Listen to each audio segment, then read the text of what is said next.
बाजार बोलता है इसमें एफ के डेटा को एक बार देख लेते हैं फटाफट से। ग्लोबल इंडिसेस और टॉप गेनर्स और लूजर, उसके बाद खबरों पर जाते हैं। तो एफ के डेटा को देखें तो एफ तो लगातार अपने ट्रेंड के साथ इंटैक्ट हैं और डी भी अपने ट्रेंड के साथ इंटैक्ट है। हालांकि जो इंटेंसिटी है वो कल उतनी तेज नहीं थी जितना कि मार्केट तेजी से गिरा था। 656 करोड़ की सेलिंग में मार्केट ने तेज गिरावट दिखाई। डी ने 2543 करोड़ रुपए की बाइंग की, लेकिन वो दिखाई नहीं दी मार्केट में किस पॉकेट में थी। एक बार देख लेते हैं कि ग्लोबल इंडिसेस का हाल, वहाँ पर क्या हाल चल रहा है। हालांकि ग्लोबल इंडिसेस से अब हम बहुत ज़्यादा प्रभावित होते नहीं हैं। आज अगर देखोगे तो आपको रेड मार्क ज़्यादा दिख रहे हैं। शंघाई हैंसेंग रेड मार्क के साथ हैं, कोस्पी में रेड मार्क है, निगाई केवल है जहां पर कि ग्रीन मार्क देखने के लिए मिल रहा है। कल डाउ भी करीब 0.5% गिरकर बंद हुआ। टॉप गेनर्स ऐसे मार्केट में कौन से ऐसे शेयर हैं जो दम दिखा रहे हैं, तो उन पर लिस्ट पर नज़र डालना ज़्यादा ज़रूरी है। स्पाइस जेट 6% ऊपर, यहाँ पर तो खैर कारण है इंडिगो का लॉस, स्पाइस जेट का गेन, लेकिन वो कितना गेन वो समीर सर से अभी पूछेंगे।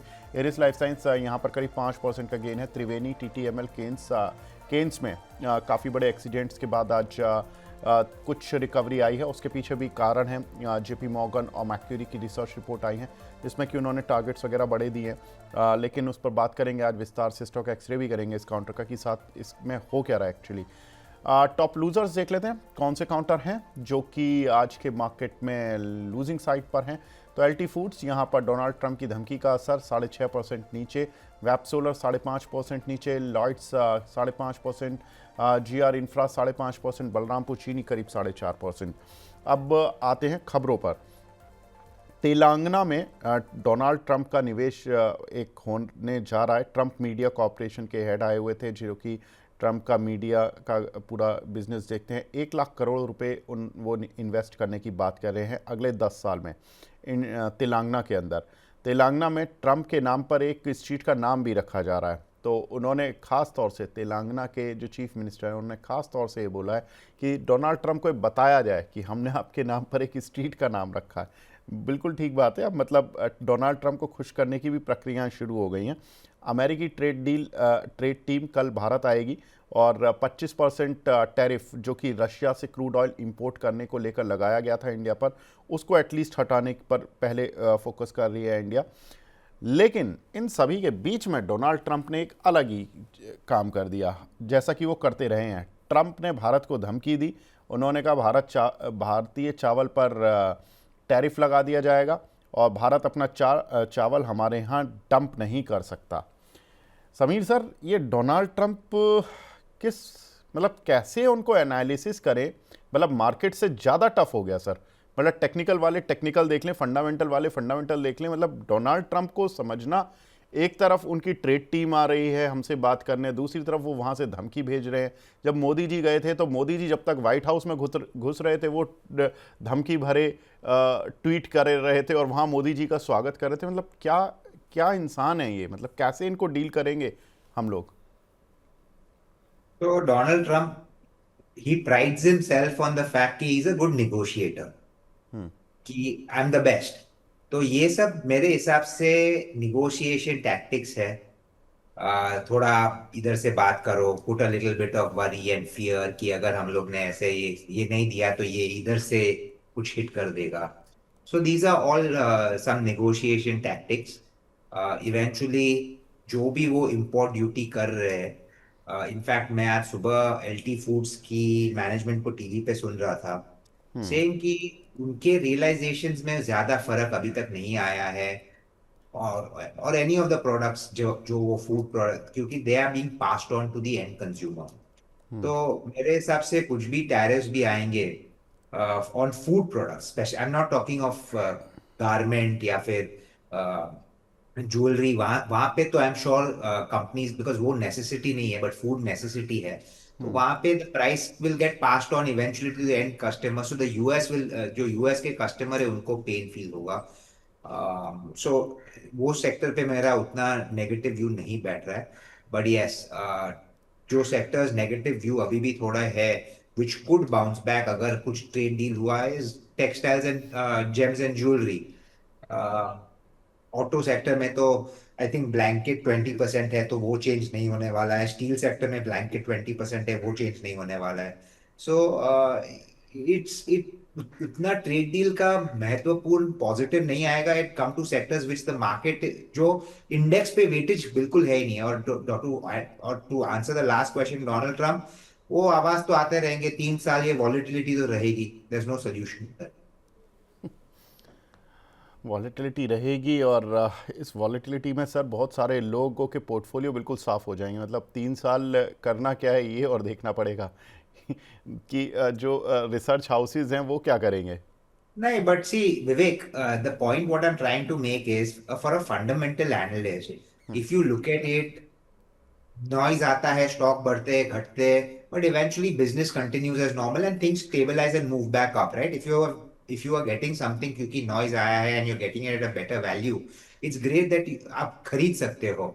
यस, ट्रेडर्स के लिए ये मार्केट थोड़ा इम्पैक्टफुल नेगेटिव हो सकता है, but then other side positive भी हो सकता है अगर आपने राइट टाइम पे लिया और फिर न्यूज आ गया। So it's a two edge sword. Trading is always a two edge sword, कि अगर कुछ आपके बेनिफिट, कुछ न्यूज बेनिफिट पे आया तो आप कमा जाएंगे, अगर नेगेटिव आया तो आप लॉस। बट वो trader is like a gambler. आप कसिनो में जाके रूले पे ब्लैक या रेड पे रखिए, is the same thing as a trader, कि मैंने लिया बढ़ा तो कमाया, घटा तो लॉस हुआ, इट्स द सेम थिंग। बिल्कुल ठीक है सर। वरुण जी, इस समय दो एक शेयर्स पर मैं नज़र डालना चाहूँगा, लाइक वेल्सपन इंडिया, ट्राइडेंट, ये दोनों डेज हाई पर आ गए और सबसे ज़्यादा वल्नरेबल भी होते हैं यूएस इंडिया की ट्रेड डील को लेकर, और सबसे तेज रिएक्ट भी उस समय पर करते हैं जब पॉजिटिव साइड पर जाना हो। देखिए दोनों निचले स्तरों से बहुत अच्छी रिकवरी दिखा रहे हैं। क्या ट्रेडिंग साइन बन रहे हैं इन दोनों पर?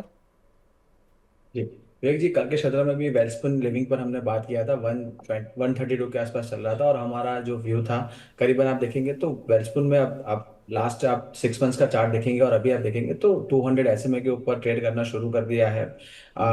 ट्रेड टॉक्स भी होने वाली है और पॉजिटिव, काफी लोग मान रहे हैं कि पॉजिटिव हो सकता है। तो ये सेक्टर जो ज्यादा इम्पेक्टेड था, तो यहाँ पर पॉजिटिव में जा सकते हैं। सबसे बड़ी चीज है कि यहाँ पर एक आप जो बॉटम बन चुका है एक लॉन्ग टर्म के लिए, वीकली चार्ट पर भी आप देखेंगे तो 200 SMA के आसपास काफी अच्छा बेस बना है और करीबन 145 का एक नेकलाइन है, वहां पर एक बार ब्रेकआउट भी दिया था, बट फिर इस वापस यहाँ पर थोड़ा गिरावट आया। बट अब जो यहाँ से जो बाउंस आएगा करीबन 120 125 का एक अच्छा जोन है डेली चार्ट्स पर, और यहाँ से एक ब्रेकआउट आ रहा है। फर्स्ट टारगेट 145 बन सकता है, अगर 145 के ऊपर यहाँ पर क्लोजिंग हमें मिलती है तो करीबन 165 की भी टारगेट बन सकते हैं। बड़ा रेंज है 160 से लेकर 110 का, और अपर रेंज जो है 160 165 का है, वहां तक जा सकता है स्टॉक। तो काफी अच्छा अभी मोमेंटम है और डेली चार्ट्स पे पॉजिटिव सिग्नल्स आ रहे हैं। ठीक है। अगली खबर sir, Bharat Europe free trade agreement पर जो अपडेट है उसमें ये आया है कि जो हमारे एक्सटर्नल अफेयर मिनिस्टर हैं एस जयशंकर, उन्होंने एक ट्वीट करके बताया कि यूरोप की ट्रेड टीम से उन्होंने मुलाकात की और बढ़िया बातचीत रही। सर बातचीत तो हमेशा ही बढ़िया हो रही है आजकल, लेकिन आउटकम नहीं आ रहा है बढ़िया। सर चलिए, डोनाल्ड ट्रंप वहाँ हैं जो कि बड़े वॉलेटाइल इन नेचर हैं, लेकिन यूरोप के साथ क्यों नहीं डील हो पा रही है? इनके साथ भी हम कितने सालों से फ्री ट्रेड एग्रीमेंट के लिए बातचीत कर रहे हैं, करीब आई थिंक 15 या 20 बार तो बातचीत हो चुकी हैं। तो I think the biggest problem जो इंडिया के साथ ट्रेड डील करने के लिए हो रही है कि the government wants to protect the farm sector. उन्हें agriculture sector, milk sector, dairy यानी कि चीज, ये सब नहीं खोलना है, because they want to protect the Indian farm sector, क्योंकि ये वोट बैंक है at the end of the day. See, politics is also all about vote bank, right? Politician का एक ही जॉब है, to stay in power and to come back in power. तो protectionism की वजह से दे डोंट ओपन अप, और ये एक डिमांड रही है for quite some time from foreigners to open up certain agri sectors, क्योंकि इंडिया रियल स्टोरी, हम लोग सिर्फ बात करते रहते हैं कि 1.4 बिलियन पॉपुलेशन है, बहुत एड्रेसेबल मार्केट है, बट जो रियल एड्रेसेबल मार्केट है, द बल्क ऑफ इट अभी भी रूरल में is, you know, living at the lowest point, I mean lowest consumption mode. तो उन्हें वो सेक्टर वहां से खुलवाना है कि उनकी कंपनीज यहाँ पे आके कुछ कर सके, और वो इंडिया देनी नहीं चाहती। इस this is one of the main reasons that the trade deals are not happening. What I think government needs to realise is कि उनको वो सेगमेंट में compete करना भी बहुत ज्यादा मुश्किल रहेगा। तो थोड़ा सा कंसेशन दे के कर दो, but now let's see, I mean there are greater minds than mine that are at play.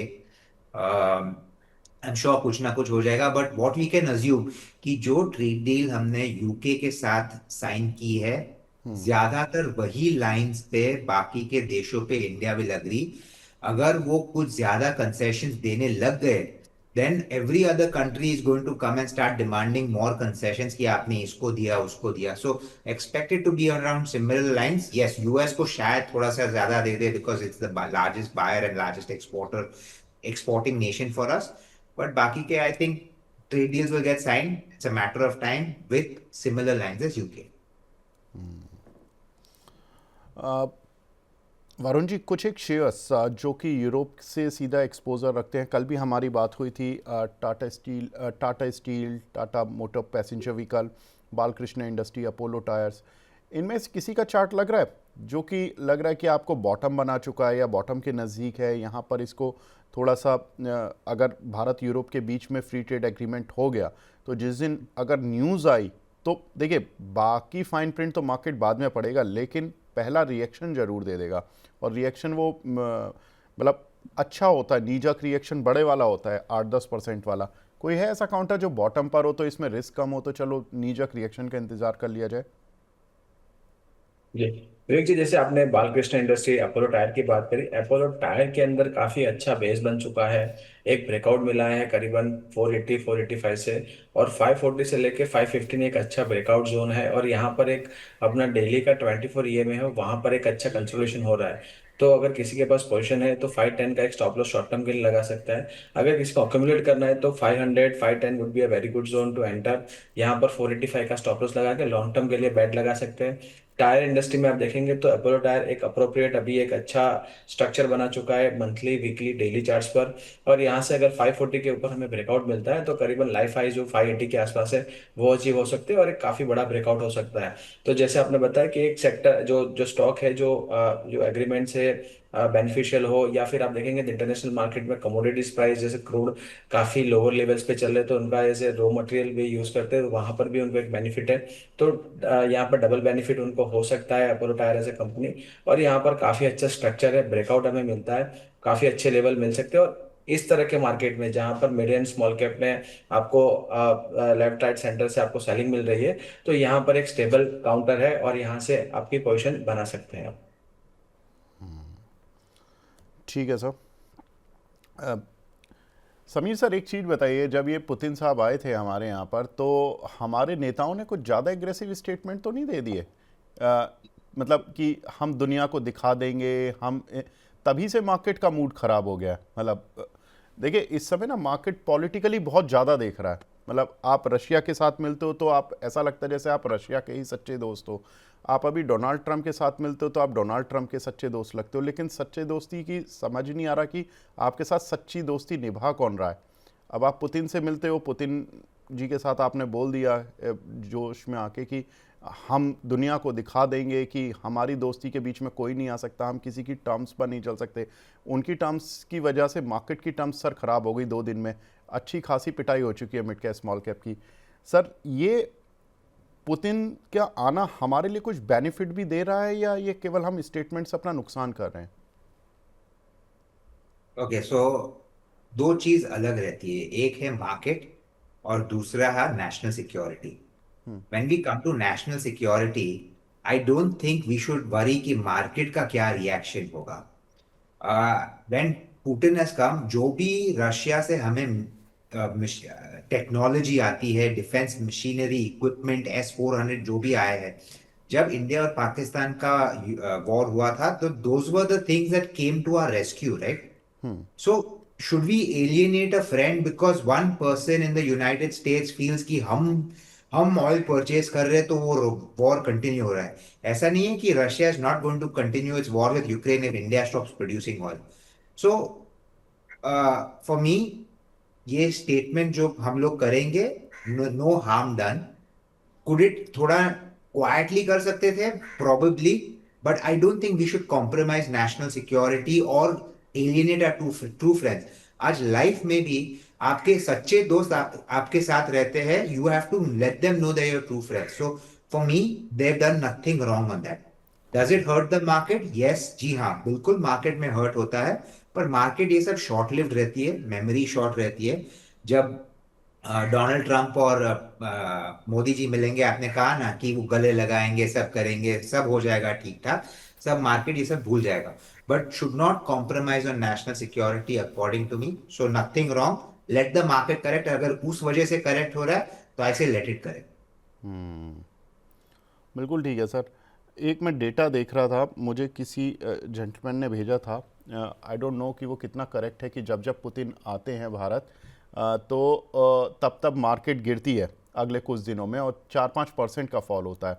मतलब इस बार भी सर फ्राइडे से मतलब शुरुआत हुई, और मतलब वो आए थे, और जब मंडे से मतलब हमारी मार्केट ने ढंग से पिटाई कर ली है। वरुण जी, कितना परसेंट गिर चुके हैं हम कल और आज में? ऑलमोस्ट 2% हो चुके हैं sir. Bar mid and small cap ने काफी बुरा मान लिया है, वहां पर ज्यादा गिरावट आ चुकी है। चलिए ठीक है। लेकिन इस बीच में जेफरीज ने एक और चीज़, उन्होंने अपने मॉडल पोर्टफोलियो में कुछ बदलाव किए हैं, जिसमें आईसीआईसीआई की जगह एक्सिस बैंक पर वो बुलिश हो गए हैं।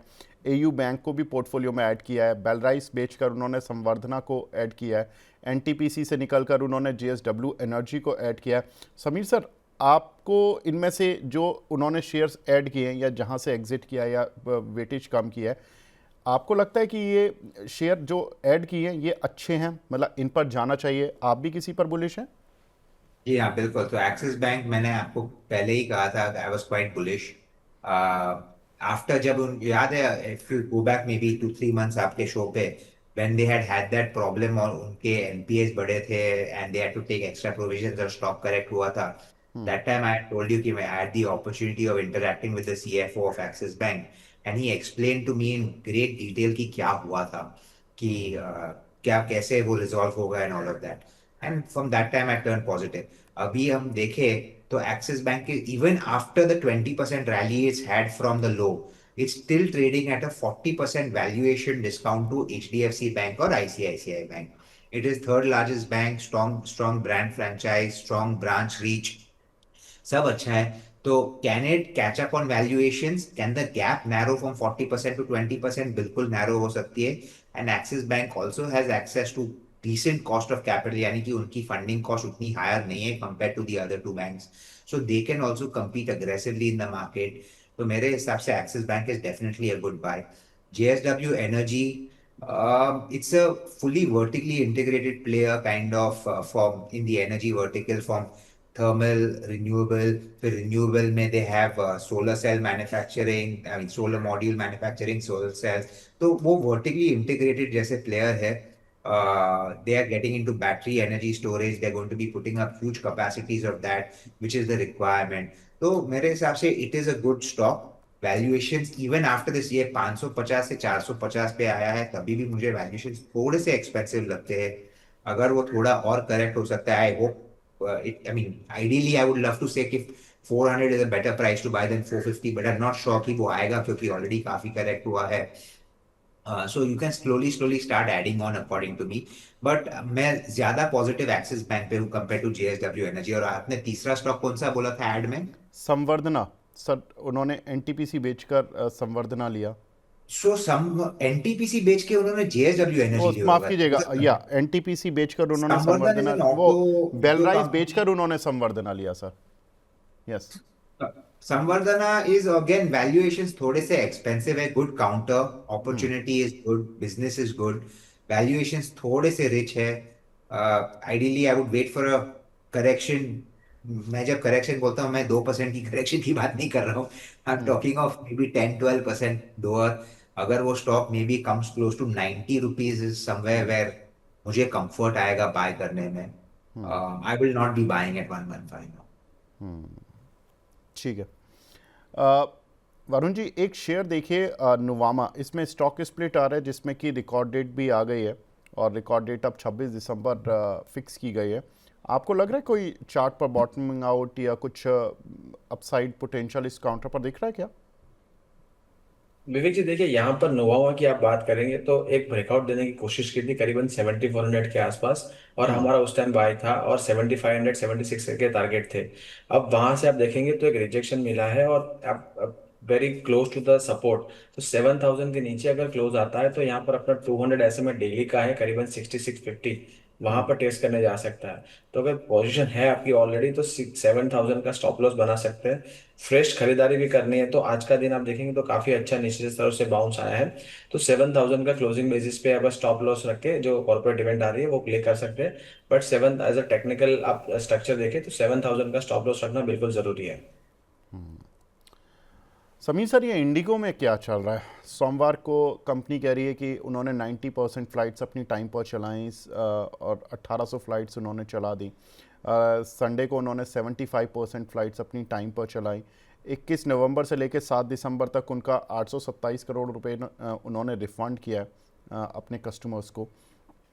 ये डेंट टेम्परेरी है, इसी क्वार्टर में ख़त्म हो जाएगा, या लोग स्विच करके, ये साइकोलॉजिकल गेम ज़्यादा है कि लोग एयर इंडिया या स्पाइस जेट पर चले जाएंगे? एयर इंडिया तो लिस्टेड नहीं है सर, लेकिन स्पाइस जेट लिस्टिंग होने का फ़ायदा अब उठा रहा है जैसे तैसे।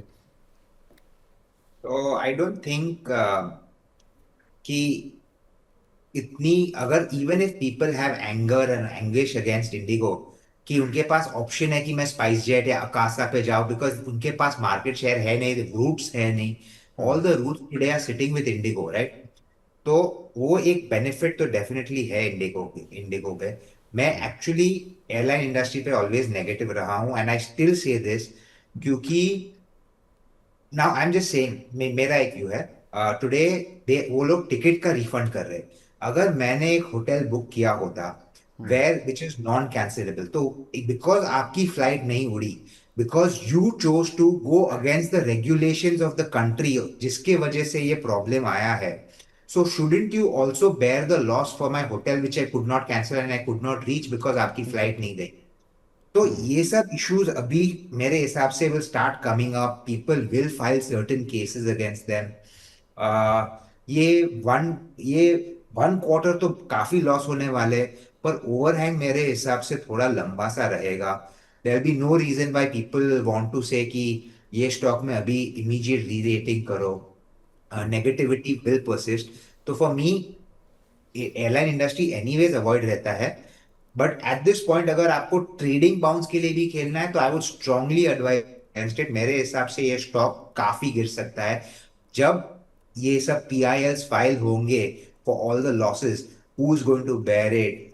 आई think there is going to be a problem with Indigo, it's not going to be easy. दूसरा, डीजीसीए ने आज ही उनके थोड़े राउट्स कम किए हुए हैं, which is a negative, which means आपकी operating, your flights will not be able to fly as much, will not get as much sky time, और जो आपको profitability में affect कर सकता है। थर्ड, आपने इतने large orders दिए हैं for new planes, DGCA may not give you the routes that you want because you've had these issues, और फिर आपके पास enough pilots है नहीं है, you have to constantly hire new pilots for the new planes also that are coming. Forget जो आपको February तक अभी, now you have to implement this thing. And fourth, अगर आज मैं सेबी रजिस्टर्ड हूँ, अगर मैं सेबी की कुछ कंप्लायंस में लेट हो जाता हूँ या नहीं करता हूँ तो मेरे पे सीधा फाइन आता है, मुझे फ्रेश एडिशन क्लाइंट के नहीं मिलते हैं। तो DGCA needs to also, I mean, I'm guessing similar kind of situation will happen for Indigo. तो नेगेटिव न्यूज फ्लो खत्म नहीं होने वाला है, avoidable, and as a general rule of thumb I never invest in aviation. Sir, ये government या आपको लगता है डीजीसीए को भी ये समझना होगा कि आप 65% मार्केट शेयर किसी कंपनी का होने देते हैं और आप अगर उसके खिलाफ फिर उस सेक्टर में आप ही को गाइडलाइंस टफ करना और ज़्यादा टफ हो जाता है, क्योंकि अगर उसने नॉर्म्स को पूरा नहीं किया तो आपका पूरा सेक्टर ही बैठ जाएगा। अभी 65% मार्केट शेयर के साथ उनकी फ़्लाइट क्या बंद हुई? एयरपोर्ट ही ऑलमोस्ट मतलब काम करना बंद कर दिया था, क्योंकि 35% मार्केट शेयर से बाकी फ़्लाइट्स का कितना ही काम होगा। आपको लगता है कि यहाँ पर कंपनियों को ज़्यादा एग्रेसिव होना पड़ेगा या गवर्नमेंट को? आई थिंक कंपनीज को होना पड़ेगा ना। Today look, IndiGo was the only airline that made money जब किंगफिशर बंद हो गई। GoAir kind of had to shut down. फिर अपना कौन सा है वो वाडियास का flight, that had to, so airline industry has been plagued with constant bankruptcies, right? और इंडिगो एक एयरलाइन है जो अच्छा कर रही थी, and because they were doing well they were able to capture market, वो प्रॉफिटेबल रही थी। सो बिजनेस के बेसिस पे they became a monopoly. So I disagree with the fact कि should a monopoly exist?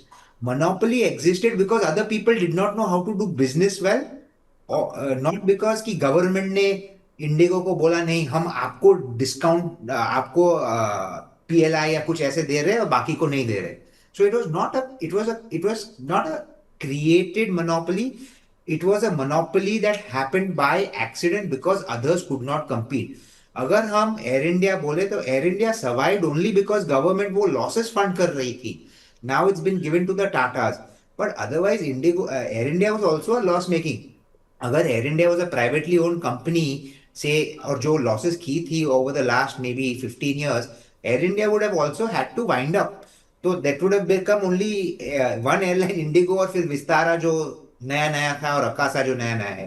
So it's not governments doing. Yes, should they put certain restrictions, but अगर आप restriction रखोगे तो एयरलाइन इंडस्ट्री ग्रो नहीं करेगी. So, how to balance this, I honestly don't have an answer. But it's not something कि government ने किया. It's just because these people ran so efficiently कि they were able to capture market. बिल्कुल ठीक है Sameer sir, आप हमारे साथ जुड़े, बहुत बहुत शुक्रिया सर हमसे जुड़ने के लिए, अपना प्रीशियस टाइम देने के लिए. Thank you. एज ऑलवेज आपसे बात करके बहुत Thank अच्छा you. लगता है. Thank you. Thank you so much sir. अभी हमारे साथ वरुण जी हैं और बस थोड़ी देर में अब अंशुल जी भी जुड़ने वाले हैं. धमाकेदार ओपनिंग होती है उनकी हमेशा से, तो देखते हैं कि अंशुल जी आज क्या पिटारे में लेकर आए हैं. लेकिन वरुण जी ये बताएं, ये जो स्पाइस जेट का शेयर है ये बड़ा अंडर परफॉर्मिंग स्टॉक रहा है. मतलब बुल मार्केट हो बेयर मार्केट हो, परफॉर्म करना ही नहीं होता है इसको, और कभी ये यदा कदा परफॉर्म करता है.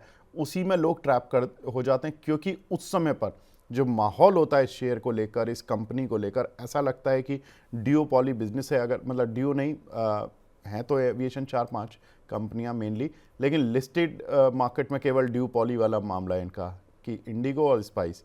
तो लोग इस पर दाव लगा देते हैं, वहीं फंस जाते हैं. अब ये 72-80 रुपये की रेंज के जिन्होंने 2024 में लिया था, अभी तक उनको डाउन डाउन डाउन देखना पड़ रहा है. कोई उम्मीद है इस काउंटर पर?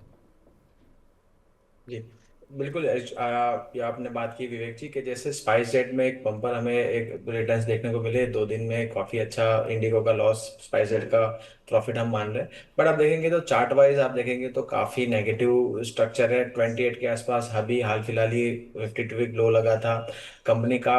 ओवरऑल बैलेंस शीट भी देखेंगे या कंपनी का जो भी ऑपरेटिंग देखेंगे तो बुक वैल्यू नेगेटिव चल रहा है. आरओई तो अब है ही नहीं, क्योंकि आप देखेंगे प्रॉफिट नहीं कमा रही है. साथ ही में आप देखेंगे तो सेल्स भी डाउन होते जा रहे हैं. उनका जो डेप्थ थोड़ा सा उन्होंने रिड्यूस किया है. बाकी आप देखेंगे तो यहाँ पर फंडामेंटली काफी वीक कंपनी है. साथ ही में प्रमोटर का होल्डिंग यहाँ पर रिड्यूस हुआ है. और आप देखेंगे तो शेयर होल्डिंग पैटर्न में पब्लिक के पास करीबन 56% का जो ओनरशिप पब्लिक रिटेलर के पास है. तो वही होप में यहाँ पर स्टॉक में कभी कभी बाउंस मिल जाता है, बट बिल्कुल अवॉइड करना चाहिए. और जैसे अभी आप इंडिगो की बात कर रहे थे तो मैं खुद सफ़र कर रहा था और मैं सफ़र हुआ था SUFFER. तो और मैंने काफ़ी यहाँ पर जो भी जो मेरे साथ जो फ्लाइट में भी जो पूरा क्रू था उनका भी, तो मेरे साथ वो भी चल रहे थे. तो यहाँ उनसे भी बात हुई थी, तो इंडिगो की तरफ से बड़ी गलती हुई है. और उनका भी मानना था कि यहाँ पर जो नए रूल्स आए थे उनको प्रेशराइज करने के लिए एक टैक्टिक थी, बट ये टैक्टिक उनकी बैकफायर कर चुकी, बैकफायर कर गई. और काफी बड़ा एक यहाँ पर प्रॉब्लम क्रिएट हो चुका था. तो बिल्कुल गवर्नमेंट को यहाँ पर हार्ड स्टेप्स लेने चाहिए और एक एग्जांपल सेट करना चाहिए. ठीक है. अब हमारे साथ जैन साहब भी जुड़ चुके हैं. Anshul Jain ji head of research हैं लक्ष्मीश्री इन्वेस्टमेंट से. अंशुल जी गुड मॉर्निंग, क्या हाल है? तो नमस्कार आपके सभी दर्शकों को. अंशुल जी कैसी रही आपकी कल शादी की वर्षगांठ? क्या किया आपने? कुछ नहीं किया सर. क्यों, मार्केट देख के मूड खराब हो गया? नहीं, सुबह विश करना भूल गया था, जो पूरे दिन ताने खाए. ये रिस्क भी आप ही ले सकते हो. आप स्टॉप लॉस गलतियां बहुत लंबी वाली करवा देते हो, जहां पर आपको 30% 40% का नुकसान होता है. अब आप अगले साल का वेट कीजिए अंशुल जी, यहाँ आपको कोई माफ़ी नहीं मिलेगी. चलिए ठीक है, अब आपने गलती की है कोई बात नहीं, लेकिन अब ये मार्केट में जो गलती करके बैठे हैं लोग, गलती भी नहीं सर, समझदारी दिखाई थी लेकिन समझदारी उल्टी पड़ गई.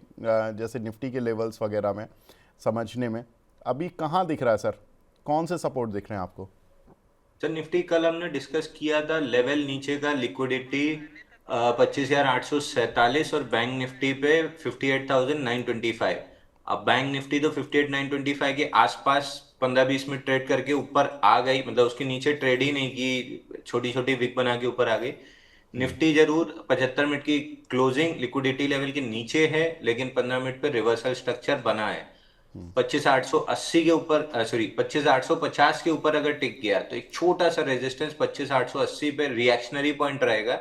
बट अगर 850 के ऊपर हम टिक गए तो 25,985 वीकली वीवैप इसका टारगेट खुल जाएगा। सुबह से हम 2 बार बैंक निफ्टी और 1 बार निफ्टी बाई दे चुके हैं। निफ्टी रिस्क फ्री हो गए, बट अभी टारगेट बचा हुआ है। फ्यूचर्स पे टारगेट दिया है 26,025 का, तो वो भी आते हुए दिख रहा है। बिल्कुल ठीक है। अंशुल जी मेरी टीम पूछ रही है, पीसीआर टीम की, सर बात तानों तक ही रुकी आपकी घर पर या उसके आगे भी बढ़ गई थी? स्टॉप लॉस ही कटा या मतलब नुकसान भी हुआ सर? मतलब लोग ये जनता जानना चाहती काफी है। काफी कैपिटल लॉस हो गया है सर, काफी कैपिटल लॉस हो गया है। ठीक ठीक।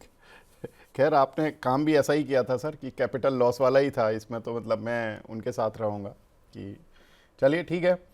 वरुण जी आप डिस्क्लेमर अभी देना चाहेंगे या 12 से 12:30 में? सर 12:30 वाले शो में दे दूंगा मैं डिस्क्लेमर्स। चलिए ठीक है वरुण जी, फिर मिलते हैं 12 बजे आपसे। आप इतनी देर Thank you. कुछ और डेटा पॉइंट्स वगैरह देख लीजिए। Thank you Sure. So much for joining in.